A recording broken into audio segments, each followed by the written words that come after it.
नमस्कार, आप देख रहे हैं खबर चालीसा। आपसे मुखातिब मैं हूं दीपक यादव। खबर चालीसा यानी ऐसा बुलेटिन जहां एक जगह आपको मिलती हैं दिन भर की सारी खबरें फटाफट। शुरुआत होगी कारोबार की खबरों से, फिर राजनीति। बुलेटिन के दूसरे हिस्से में होंगी राज्यों की बड़ी खबरें, स्पोर्ट्स, एंटरटेनमेंट के तड़के के साथ दुनिया जहान का हाल। तो शुरू करते हैं आज की खबर चालीसा। मिले जुले ग्लोबल संकेतों के बीच आज बाजार में शानदार तेजी देखने को मिली। कोरोना के आंकड़ों में कमी के चलते बाजार को कई राज्यों में लगे लॉकडाउन खुलने की उम्मीद है। ऐसे में आज सेंसेक्स और निफ्टी दोनों में न सिर्फ अच्छी मजबूती दिखी, बल्कि सेंसेक्स 51,000 के मनोवैज्ञानिक लेवल के पार बंद हुआ। वहीं निफ्टी भी 15,300 के महत्वपूर्ण लेवल को पार करने में कामयाब रहा। कारोबार के अंत में सेंसेक्स में 380 अंकों की बढ़त के साथ 51,017 के स्तर पर बंद हुआ। निफ्टी 93 अंक की मजबूती के साथ 15,300 के पार बंद होने में कामयाब रहा। सेंसेक्स 12 मार्च के बाद आज पहली बार 51,000 के पार बंद होने में कामयाब रहा। आईटी शेयरों में खरीदारी से बाजार को सपोर्ट मिला, हालांकि जबकि मेटल और सरकारी बैंक शेयरों में बिकवाली रही। बजाज फिनसर्व, बजाज फाइनेंस और इन्फोसिस आज के टॉप गेनर्स रहे। वहीं पावर ग्रिड और एनटीपीसी टॉप लूजर्स में शामिल रहे। आज के कारोबार में लार्ज कैप शेयरों में अच्छी तेजी देखने को मिली। सेंसेक्स 30 के 23 शेयर हरे निशान में बंद हुए। खाने के तेल की कीमतों में इजाफा जारी है। पैक्ड खाने का तेल जैसे मूंगफली, सरसों, वनस्पति, सोयाबीन, सूरजमुखी और पाम ऑयल के मंथली एवरेज रिटेल प्राइस इस महीने बढ़कर पिछले एक दशक के उच्चतम स्तर पर पहुंच गए हैं। ये जानकारी आधिकारिक आंकड़ों से मिली है। कीमतों में बढ़ोतरी को लेकर सोमवार को फूड एंड पब्लिक डिस्ट्रीब्यूशन विभाग की बैठक भी हुई है, जिसमें राज्यों से कीमतें कम करने के लिए सभी जरूरी कदम उठाने को कहा गया है। सरकारी आंकड़ों के मुताबिक पैक्ड सरसों तेल का खुदरा भाव 170 रुपए प्रति लीटर तक पहुंच गया है, जबकि पिछले साल 115 रुपए में मिल रहा था। मई 2010 के दौरान सरसों तेल का भाव 63 रुपए प्रति लीटर के आसपास था। राज्यों के रेवेन्यू लॉस के भुगतान के लिए सरकार को लगातार दूसरे साल उधार लेना पड़ सकता है, क्योंकि देश भर से टैक्स कलेक्शन में भारी गिरावट दर्ज की गई है। इसकी बड़ी वजह कोरोना की वापसी को माना जा रहा है। ऐसी स्थिति में केंद्र को मौजूदा वित्त वर्ष में 1,58,000 करोड़ रुपए का अतिरिक्त उधार लेना पड़ सकता है। खबरों के मुताबिक केंद्र सरकार को राज्यों को 2,07,000 करोड़ रुपए का भुगतान करना है। इस पर अभी सरकार की ओर से कोई बयान जारी नहीं हुआ है। राज्यों को मुआवजे सहित दूसरे मुद्दों पर चर्चा के लिए शुक्रवार को जीएसटी काउंसिल की बैठक होने वाली है। जैड कैडिला और ताइवान की फार्मा कंपनी टीएलसी ने ब्लैक फंगस के इलाज में जरूरी दवाई को लेकर करार किया है। इसके तहत टीएलसी ब्लैक फंगस की दवाई का निर्माण करेगी और जाइडस को सप्लाई करेगी। जाइडस भारत में इस दवाई की बिक्री करेगी। कैडिला के एमडी के मुताबिक भारत ब्लैक फंगस के इलाज में इस्तेमाल होने वाली दवाई की किल्लत का सामना कर रहा है। ऐसे समय में वो इस महत्वपूर्ण ड्रग को भारत को तत्काल आधार पर उपलब्ध करा रहे हैं। टीएलसी के प्रेसिडेंट ने कहा है कि वो भारत को एम्फो टीएलसी की पहली खेप जल्द ही डिलीवर करेंगे, जिससे उसकी तत्काल जरूरत को पूरा करने में मदद मिले। कोरोना काल में आम लोगों के लिए अच्छी खबर है। इस साल हेल्थ इंश्योरेंस पॉलिसी के रिन्यूअल या फिर नई पॉलिसी खरीदने पर लोगों को ज्यादा प्रीमियम नहीं देना होगा। केंद्र सरकार और इंश्योरेंस रेगुलेटर IRDAI ने जनरल इंश्योरेंस कंपनियों को सख्त निर्देश दिया है कि महामारी के साल में प्रीमियम न बढ़ाया जाए। सूत्रों के मुताबिक IRDAI ने कहा है कि कंपनियों दूसरे सेक्टर की कंपनियों की तरह नुकसान का खुद वहन करें या फिर अपने मुनाफे वाले सेगमेंट से घाटे की भरपाई करें। दरअसल कोरोना महामारी के चलते हेल्थ इंश्योरेंस के क्लेम में भारी बढ़ोतरी हुई है और बीमा कंपनियों पर प्रीमियम बढ़ाने का दबाव है। कोरोना महामारी के बीच एयर इंडिया ने यात्रियों को बड़ी राहत देते हुए कहा है कि अब वो अपनी यात्रा की तारीख और फ्लाइट नंबर में 30 जून तक बदलाव कर सकते हैं। यात्रा की तारीख में बदलाव करने के लिए किसी भी तरह का एक्स्ट्रा चार्ज नहीं देना होगा। कई राज्यों की ओर से लगाए गए ट्रैवल प्रतिबंधों को देखते हुए ये फैसला लिया गया है। एयर इंडिया ने आज ट्वीट करके इस बारे में जानकारी दी। ये ऑफर घरेलू यात्रा के लिए है। कंपनी ने कहा है कि ये ऑफर एयर इंडिया की वेबसाइट और मोबाइल ऐप पर जारी टिकटों पर लागू नहीं होगी। यात्रा की डेट 30 जून 2021 को या फिर पहले मौजूदा यात्रा तारीख के साथ जारी किए गए सभी टिकटों पर लागू है। रॉयल एनफील्ड ने बढ़ते कोरोना मामलों के बीच सुरक्षा को ध्यान में रखते हुए दक्षिण भारत स्थित अपने 3 प्लांट को 3 दिन के लिए बंद कर दिया है। ये जानकारी कंपनी के कर्मचारी के लिए जारी एक इंटरनल नोट के जरिए मिली है। सूत्रों के हवाले से मिली जानकारी के मुताबिक 27 मई से 29 मई तक प्लांट बंद रहेंगे। कंपनी ने ये तीनों प्लांट तमिलनाडु में चेन्नई और उसके आसपास मौजूद हैं। इससे पहले भी कंपनी ने चेन्नई स्थित अपने प्लांट को 13 मई से 16 मई के बीच उत्पादन गतिविधियां बंद रखी थी। हुंडई मोटर्स ने भी तमिलनाडु में कोरोना के बढ़ते मामलों को देखते हुए मंगलवार से 5 दिन अपने प्लांट में काम बंद कर दिया है। ऑटो कंपनी किया इंडिया ने किया कार्निवल खरीदने वाले ग्राहकों के लिए सेटिस्फैक्शन गारंटी स्कीम लॉन्च की है। इस स्कीम के तहत अगर कोई एमयूवी को खरीदता है और किसी कारण से उसे ये पसंद नहीं आती है तो वो इसे 30 दिनों के अंदर कंपनी को वापस कर सकता है। इस स्कीम के तहत कंपनी खरीदी हुई किया कार्निवल लौटाने पर कार की कुल कीमत यानी एक्स शोरूम कीमत की 95% राशि रिफंड कर देगा। साथ ही रजिस्ट्रेशन और फाइनेंस कराने में खर्च हुई राशि भी कंपनी वापस कर देगी। इसमें एक शर्त यह है कि कार इन 30 दिनों में 1500 किलोमीटर से ज़्यादा ना चली हो और कार में कोई डैमेज ना हुआ हो। केंद्रीय कर्मचारियों को जुलाई महीने का इंतजार है। जून तक लगी महंगाई भत्ते पर रोक हटने वाली है। इसके बाद बढ़े हुए डीए का फायदा मिलेगा, सैलरी में इजाफा होगा, साथ ही रुकी हुई 3 किश्तों का भुगतान होगा। इस भुगतान के साथ ही कर्मचारियों का पीएफ कंट्रीब्यूशन भी बढ़ जाएगा। मतलब सैलरी बढ़ने के साथ साथ ईपीएफ खाते में ज्यादा पैसा जमा होगा। दरअसल 1 जुलाई से महंगाई भत्ता बहाल होने वाला है। पिछले साल से रुकी हुई किस्त मिलनी शुरू हो जाएगी। इनमें जनवरी 2020, जून 2020 और जनवरी 2021 की किस्त शामिल है।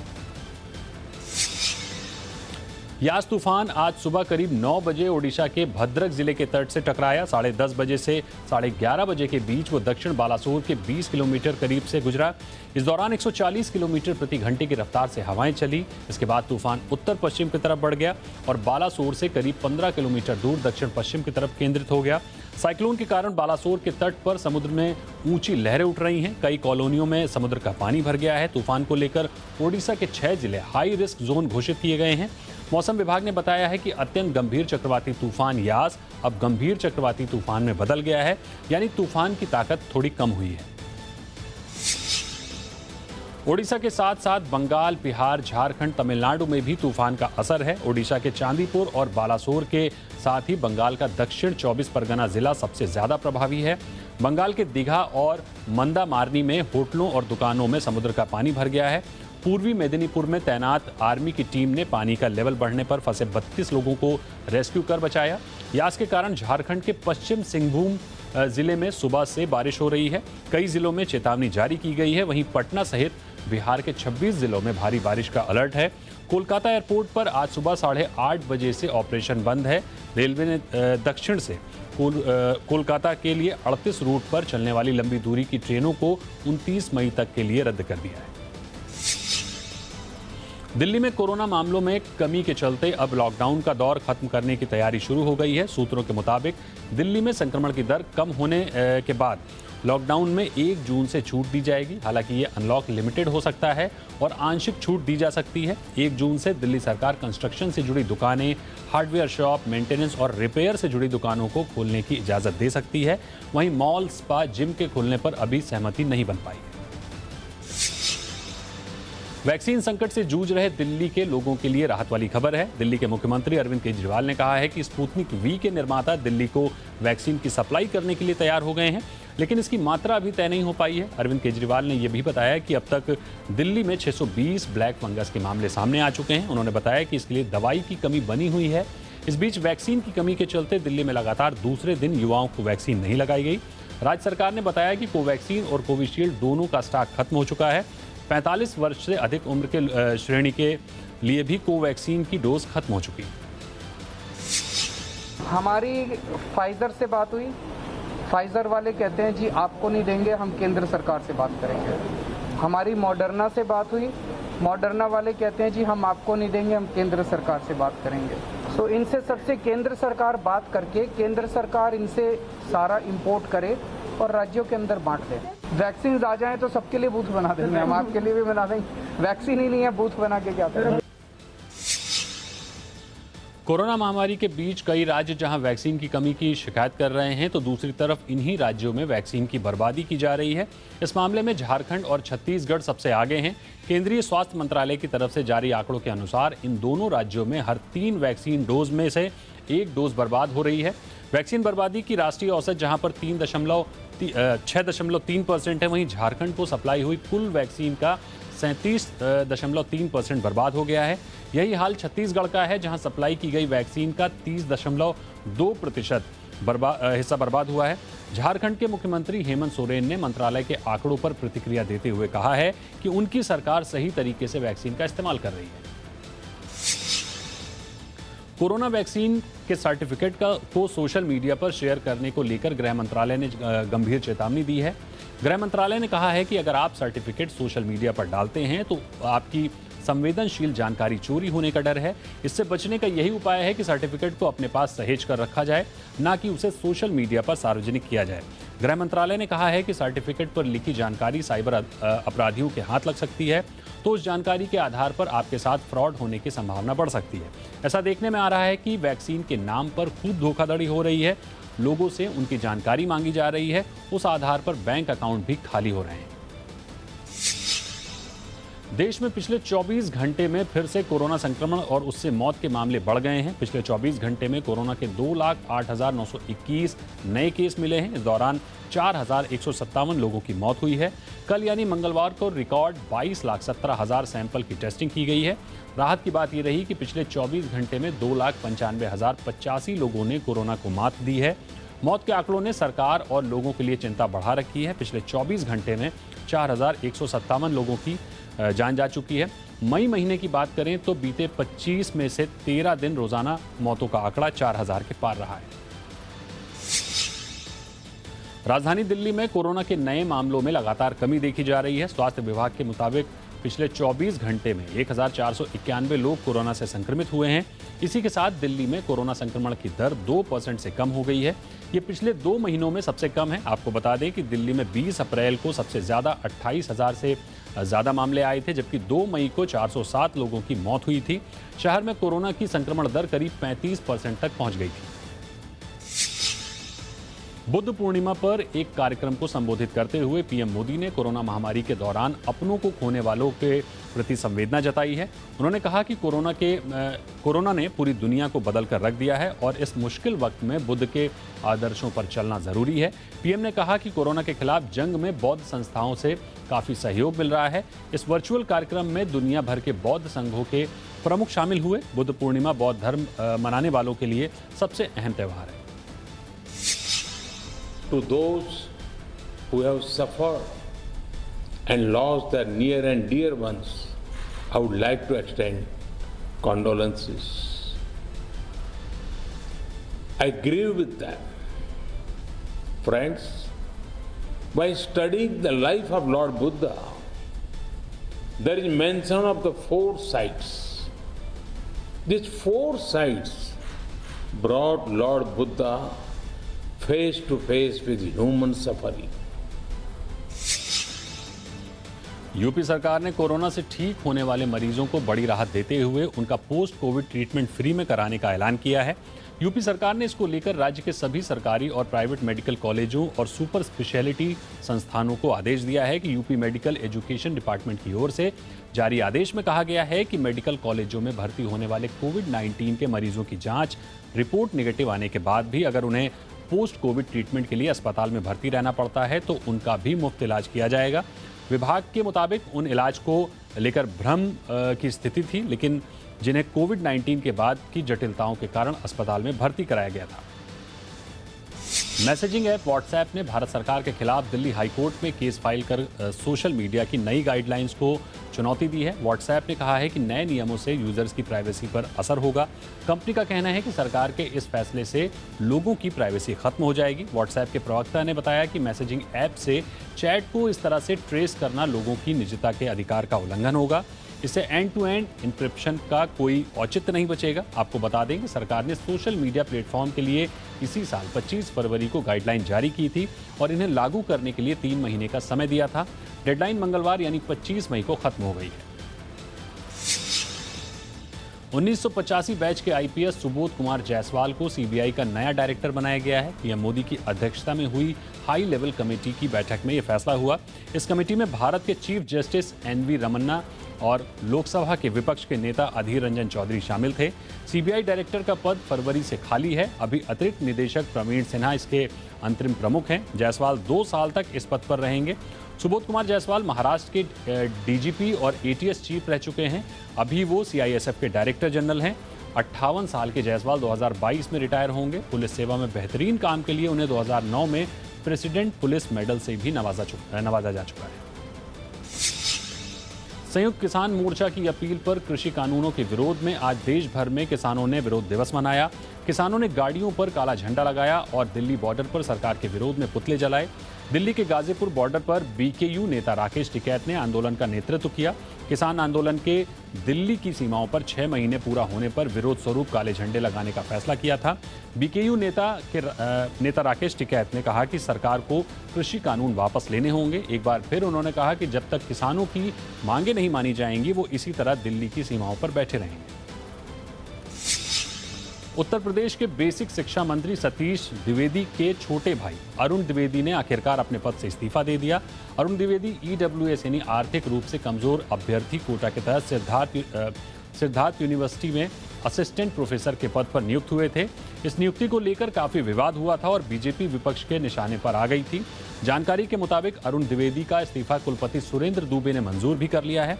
अरुण द्विवेदी ने इस्तीफे की वजह व्यक्तिगत कारण बताए हैं। अरुण दुबे ने कहा है कि कार्यभार ग्रहण किया था। अरुण द्विवेदी ने दावा किया कि इस भर्ती के लिए उन्होंने सारी प्रक्रियाएं पूरी की थी और सतीश द्विवेदी की इसमें कोई भूमिका नहीं है। कोरोना के चलते आईआईटी की प्रवेश परीक्षाएं जेईई एडवांस स्थगित कर दी गई हैं। फिलहाल संशोधित तिथियों की घोषणा नहीं की गई है। जेईई एडवांस 3 जून को आयोजित होने वाली थी। कोरोना के चलते जेईई मेंस की परीक्षाएं भी आयोजित नहीं हो पाई हैं।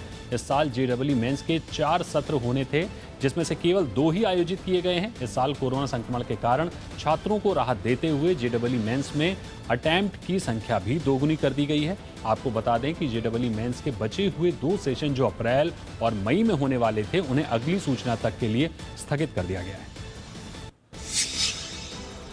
अनुष्का शर्मा और विराट कोहली ने हाल ही में कोविड रिलीफ के लिए 11 करोड़ रुपए का फंड जुटाया था। अब एक बार फिर इस कपल ने फंडराइजर से 16 करोड़ रुपए का फंड इकट्ठा कर एक मासूम बच्चे की जान बचाई है। इस नेक काम में कई अन्य सेलेब्स ने भी विरुष्का का साथ दिया। दोनों के द्वारा किए गए इस काम की अब सोशल मीडिया पर जमकर तारीफ की जा रही है। दरअसल आयांश गुप्ता नाम के बच्चे को स्पाइनल मस्कुलर एट्रोपी नाम की दुर्लभ बीमारी थी। शाहरुख खान स्टारर पठान में सलमान खान की एंट्री चर्चा में है। खबर है कि वो टाइगर के किरदार में स्पेशल अपीयरेंस देंगे। ताज़ा रिपोर्ट्स की माने तो डायरेक्टर सिद्धार्थ आनंद और प्रोड्यूसर आदित्य चोपड़ा ने उनकी स्पेशल एंट्री डिजाइन की है। वे फिल्म में हवा से हेलीकॉप्टर से लटकते हुए एंट्री लेंगे। इसके बाद करीब 20 मिनट लंबा एक्शन सीक्वेंस होगा। लॉकडाउन ना होता तो फिल्म जून में पूरी हो जाती, लेकिन अब अनुमान लगाया जा रहा है कि जुलाई अंत तक कंप्लीट हो जाएगी। शाहरुख खान और साउथ सिनेमा के पॉपुलर डायरेक्टर एटली कुमार के बीच बात बन गई है। पिछले महीने लॉकडाउन सख्त होने से पहले एटली मुंबई आए थे। यहां उन्होंने शाहरुख से मुलाकात की। उन्हें स्क्रिप्ट का फाइनल नरेशन देकर चेन्नई लौट गए। दोनों की मुलाकात की ज़्यादा डिटेल सामने नहीं आई हैं, लेकिन माना जा रहा है कि फिल्म को लेकर उनकी बात आगे बढ़ गई है। अगर सब कुछ ठीक रहा तो फिल्म इसी साल के अंत तक फ्लोर पर आ सकती है। बता दें कि एटली कुमार की फिल्म बिगिल ने बॉक्स ऑफिस पर इतिहास रचा। सैफ अली खान ने एक खास सब्जेक्ट पर फिल्म साइन की है। खबर है कि अपनी अगली फिल्म में सैफ एक फायर फाइटर यानी दमकल कर्मी की भूमिका निभाते हुए नजर आएंगे। इस फिल्म को रईस बनाने वाले राहुल ढोलकिया डायरेक्ट करेंगे, जबकि फरहान अख्तर फिल्म के प्रोड्यूसर होंगे। सैफ ने हाल ही में साइंटिस्ट होमी जहांगीर भाभा की बायोपिक भी साइन की है। सैफ के पास फिलहाल काफ़ी अच्छे प्रोजेक्ट्स हैं। एक तरफ वो आदि पुरुष में रावण बने हैं, तो वहीं विक्रम वेधा की रीमेक में पुलिस ऑफिसर का रोल निभाते हुए नजर आएंगे। राधे फिल्म कई लोगों को अच्छी नहीं लगी। इनमें से एक नाम कमाल आर खान का भी है। उन्होंने ट्वीट कर राधे की काफी बुराई की थी। अब खबर है कि सलमान की लीगल टीम ने केआरके के खिलाफ मानहानि का मुकदमा दर्ज कराया है। खुद केआरके ने ट्वीट करके इसकी जानकारी दी। केआरके ने अपने ट्वीट में लिखा है कि सलमान खान ने राधे के रिव्यू के लिए उनके खिलाफ मानहानि का मुकदमा दर्ज कराया है। अब मैं सलमान खान की किसी भी फिल्म का रिव्यू नहीं करूंगा, ये कहा केआरके ने। भारतीय टीम के ओपनर पृथ्वी शॉ ने नेशनल क्रिकेट एकेडमी के डायरेक्टर और अंडर 19 के कोच रह चुके राहुल द्रविड़ की तारीफ की है। शॉ ने एक इंटरव्यू में कहा है कि पूर्व भारतीय कप्तान राहुल द्रविड़ ने उन्हें अपना नेचुरल गेम खेलने की सलाह दी। कभी भी उन्होंने बल्लेबाजी शैली में बदलाव करने के लिए नहीं कहा। शॉ ने कहा कि हमने द्रविड़ सर के साथ 2 साल पहले दौरा किया था। हमें पता है कि उनकी बैटिंग शैली अलग है, लेकिन उन्होंने कभी भी उन लोगों को यानी पृथ्वी को बैटिंग बदलने के लिए नहीं कहा। रेसलिंग फेडरेशन ऑफ इंडिया पहलवान सागर के मर्डर केस में फंसे सुशील कुमार पर बड़ा फैसला ले सकती है। फेडरेशन सुशील और महिला रेसलर पूजा ढांडा को एनुअल कॉन्ट्रैक्ट लिस्ट से बाहर कर सकती है। इन दोनों पर बीते कुछ सालों में कोई अच्छा परफॉर्मेंस नहीं देने को लेकर फैसला लिया जा रहा है। अगले महीने WFI और टाटा मोटर्स की मीटिंग होने वाली है। ये मीटिंग्स पिछले साल ही होनी थी, पर कोरोना की वजह से इसे टाल दिया गया था। ICC ने वनडे प्लेयर्स रैंकिंग जारी की है। बॉलर्स की रैंकिंग में बांग्लादेश के ऑफ स्पिनर मेहदी हसन ने करियर बेस्ट दूसरा रैंकिंग हासिल किया है। वे टॉप 3 बॉलर्स में पहुंचने वाले अपने देश के तीसरे गेंदबाज हैं। इससे पहले 2009 में शाकिब अल हसन ने पहली पोजीशन हासिल की थी। वहीं 2010 में अब्दुल रज्जाक ने दूसरा स्थान हासिल किया था। मेहदी ने श्रीलंका के खिलाफ चल रही 3 मैचों की वनडे सीरीज के पहले 2 मैच में शानदार प्रदर्शन किया था। उन्होंने सीरीज के पहले मैच में 30 रन देकर 4 विकेट और दूसरे मैच में 28 रन देकर 3 विकेट लिए थे। भारत के पूर्व ऑलराउंडर इरफान पठान पत्नी सफा बेग की एक ब्लर फोटो के लिए सोशल मीडिया पर ट्रोल हो गए हैं। हालांकि इरफान ने भी आलोचकों को करारा जवाब दिया। उन्होंने सोशल मीडिया पर जवाब देते हुए लिखा कि मैं सफा का हमसफर हूं, उसका मालिक नहीं। सफा ने अपनी पसंद से इस फोटो में अपने चेहरे को ब्लर किया है। इस फोटो पर एक्ट्रेस ऋचा चड्ढा ने भी रिएक्शन दिया है। इरफान ने जो फोटो शेयर किया उसमें सफा के चेहरे को ब्लर टूल से मास्क शेप में रंगा गया था। श्रीलंका में चीन ने एक और इलाके में दबदबा बढ़ाना शुरू कर दिया है, जो कन्याकुमारी से महज 290 किलोमीटर की दूरी पर है। ये ठिकाना है श्रीलंका की राजधानी कोलंबो में बन रही पोर्ट सिटी का। श्रीलंकाई सदन से सुप्रीम कोर्ट तक के विरोध के बावजूद राजपक्षे ब्रदर्स की सरकार ने उस बिल को मंजूरी दे दी है जिसके तहत ये सिटी बनाई जाएगी। श्रीलंका के राष्ट्रपति और प्रधानमंत्री पर चीन के प्रभाव का अंदाजा इसी बात से लगाया जा सकता है कि 20 मई को ये विवादित बिल सदन में पास हुआ। 24 मई को श्रीलंका पोर्ट सिटी के कंस्ट्रक्शन का ठेका एक चीनी कंपनी को दे दिया गया। अमेरिकी रियल्टी स्टार किम करदाशियां के खिलाफ उनके बंगले में काम करने वाले 7 कर्मचारियों ने मुकदमा दायर किया है। इनका आरोप है कि किम ना तो वेतन समय पर देती थी और ना ही उन्हें अलग से लंच ब्रेक दिया जाता था। जब ज्यादा समय काम करने के लिए उन्होंने करदाशियां पर पैसे मांगे तो उन्हें नौकरी से निकाल दिया गया। कर्मचारियों ने सोमवार को लॉस एंजलिस कोर्ट में दायर केस में कहा है कि उनके वेतन से 10% टैक्स भी काटा गया, जो निश्चित समय के बाद किम ने नहीं लौटाया। बता दें कि लॉस एंजलिस के पॉश इलाके हिडन हिल पर बने उनके बंगले की कीमत करीब 438 करोड़ रुपए है। यहाँ किम अपने बच्चों के साथ रहती है।